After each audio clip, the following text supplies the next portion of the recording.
Hello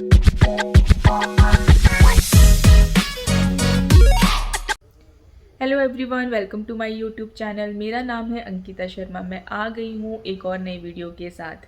तो चलिए video को शुरू करती हूँ। आज का जो मेरा टॉपिक है, मैं आपको थोड़ा सा जो है वो कंज्यूमर कंप्लेंट जब आप फाइल करते हो उसकी ड्राफ्टिंग को लेके कुछ पॉइंट्स हैं उनको क्लियर करना चाहती हूँ।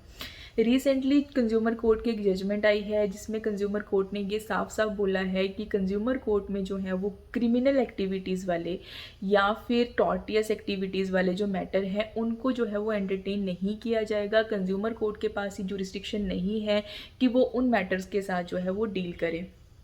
तो मैं आपको ये बताना चाहती हूँ कि जब भी आप अपनी कंज्यूमर कंप्लेंट जो है वो ड्राफ्ट करते हैं, अपनी कंप्लेंट जब आप फाइल करते हैं, अपनी कंप्लेंट में कभी भी फ्रॉड, चीटिंग ये वाले वर्ड्स ना यूज़ करें। फ्रॉड और चीटिंग जो वर्ड्स हैं वो क्रिमिनल मैटर्स में आते हैं। मतलब कि जो हमारा आईपीसी है, जो हमारा सीआरपीसी है, तो ये क्रिमिनल एक्टिविटीज़ हैं जिनको हमारे जो क्रिमिनल लॉज हैं उनमें डील किया जाता है। कंज्यूमर कोर्ट के पास ये पावर नहीं है कि वो इन मैटर्स को डील करे।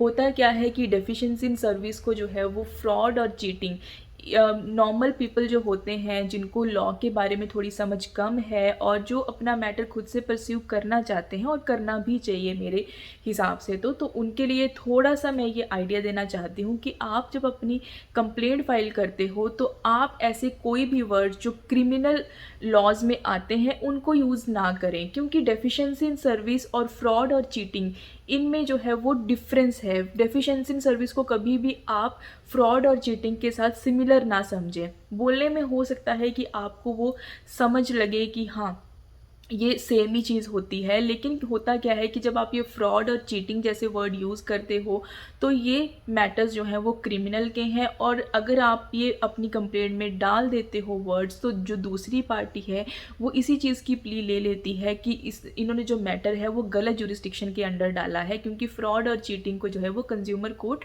डील ही नहीं करता। तो उससे क्या होगा, आपका टाइम वेस्ट होगा, मेंटली आप हरास होंगे और हो सकता है कि आप सोचें कि चलो छोड़ो, जाने दो, कौन है जो इन केस के चपड़ों में पड़े। तो मैं आपको इसीलिए बताना चाहती हूँ कि जब भी आप अपनी ड्राफ्टिंग ये करते हो कंज्यूमर मैटर्स को लेके, तो प्लीज़ ये फ्रॉड, चीटिंग इस तरह के वर्ड्स जो हैं वो अपनी कंप्लेंट में फाइल ना करें। डेफिशिएंसी इन सर्विस का मतलब ये नहीं होता कि किसी ने आपके साथ फ्रॉड किया है, किसी ने चीट किया है। डेफिशिएंसी इन सर्विस जो है वो अलग चीज़ है, फ्रॉड और चीटिंग अलग चीज़ है। फ्रॉड और चीटिंग आते हैं, मान लो कि कोई आपका कॉन्ट्रैक्ट बना हुआ है किसी के साथ, उसने आपके जो कॉन्ट्रैक्ट की टर्म्स हैं उनको जो है वो वायलेट किया है, उनको तोड़ा है, उनको ब्रेक किया है और आपके पैसे लेकर वो भाग गया है, या फिर आपको चीट करने के पर्पस से उसने इंटेंशनली आपके साथ जानबूझ के आपसे जो है वो कुछ चीज़ों को छुपा के आपसे जो है वो कोई साइन करवाए हैं, या फिर आपके सिग्नेचर को जो है वो उसने कॉपी किया है। ये सारी चीज़ें जो हैं वो आती हैं फ्रॉड और चीटिंग जैसे मैटर्स में। बहुत सारे ऐसे एग्जांपल्स हैं जो कि फ्रॉड और चीटिंग में आते हैं। जबकि डेफिशिएंसी इन सर्विस क्या चीज़ है? डेफिशिएंसी इन सर्विस है कि आप लोग किसी की सर्विसेज से सेटिस्फाइड नहीं हो, जबकि वो अपने डिस्क्लेमर में या फिर अपनी जो एडवर्टीज़मेंट है या फिर वो जो सर्विसेज वो प्रोवाइड कर रहा है और जो स्टैंडर्ड लॉ के हिसाब से वो सर्विसेज जिस लेवल पे होनी चाहिए वो आपको वो वाला लेवल प्रोवाइड नहीं कर पा रहा है।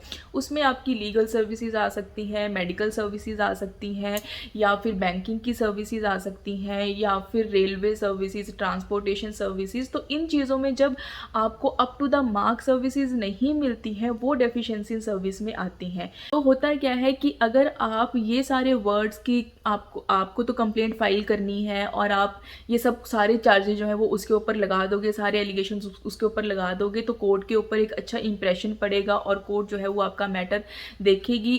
ऐसा नहीं होता, कोर्ट्स में जो है वो वर्ड्स का ही खेल चलता है सबसे ज़्यादा। और दूसरी पार्टी अगर वो फॉल्ट में भी होगी फिर भी वो इस बात की प्ली ले लेगी कि आपने जो है वो सही जुरिस्डिक्शन में मैटर नहीं डाला है, और आपकी जो कंप्लेंट है वो इसी बात को लेकर डिसमिस भी हो सकती है, जो कि बहुत सारे केसेस में होता आया है। और रिसेंटली जो है कंज्यूमर कोर्ट की जो जजमेंट आई है उसमें यही बात को जो है वो क्लैरिफाई किया है कि प्लीज़ जो आपके फ्रॉड और चीटिंग वाले मैटर हैं उनको डेफिशिएंसी इन सर्विस में इंक्लूड ना करें, उसको एक डिफरेंट पॉइंट ऑफ व्यू ज़रूर दें और उसको जो है वो डिफरेंट वे में जो है वो प्रूव करें, क्योंकि अल्टीमेटली जो कंप्लेंट करता है बर्डन ऑफ प्रूफ उसी के ऊपर होता है। तो ये समझ उसी को होनी चाहिए कि आपके साथ फ्रॉड और चीटिंग हुई है या आपके साथ आपको जो है वो डेफिशिएंसी इन सर्विस मिली है।